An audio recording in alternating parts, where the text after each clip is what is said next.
वाले लोग बैठे, मेरा मन कर रहा है कुछ कहने का। हो रातों में जगाया, नींदों को उड़ाया, मेरा दिल भी चुराया है, और इस लड़की पे दिल आया है जिसने मुझे सताया है। अरे मान ले पिया हमके पाती, मान ले पिया हमके पाती, हो पगली देखा मैं अगरबत्ती, पगली देखा मैं अगरबत्ती।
आदरणीय अच्छा शेखर कुमार आदरणीय जो कि थाना प्रभारी है, आपकी तरफ से ये छतरपुर आपकी तरफ से 1001 रुपए का आशीर्वाद है। पैर छू करके प्रणाम है, और मैं माता रानी से यही प्रार्थना करूंगी कि आप हमेशा देश की सेवा में रहें और हमेशा आप पर माता रानी का आशीर्वाद बना रहे।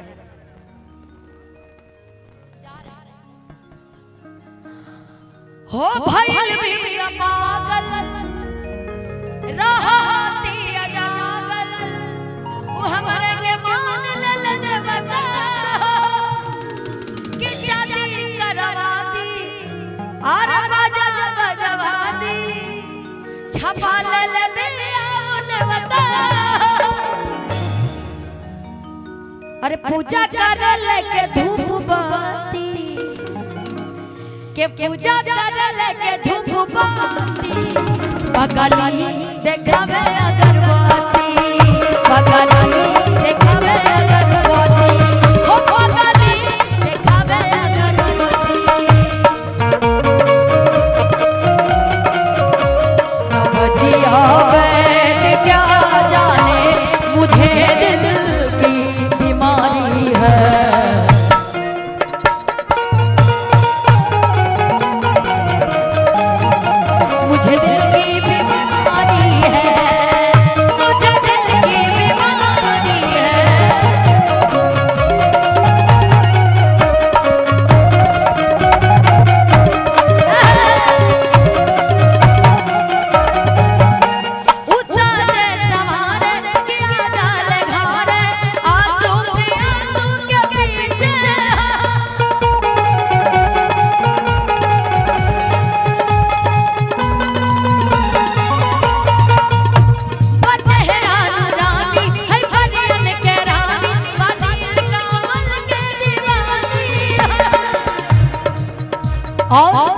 वाह भैया जुग जुग जी।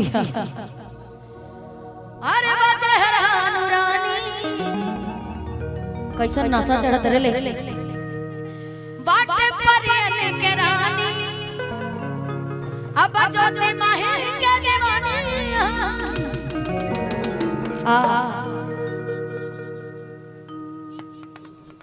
रामबली मुखिया जी की तरफ से मतलब कुल मिलाकर तो पकड़िया खाली हो गई।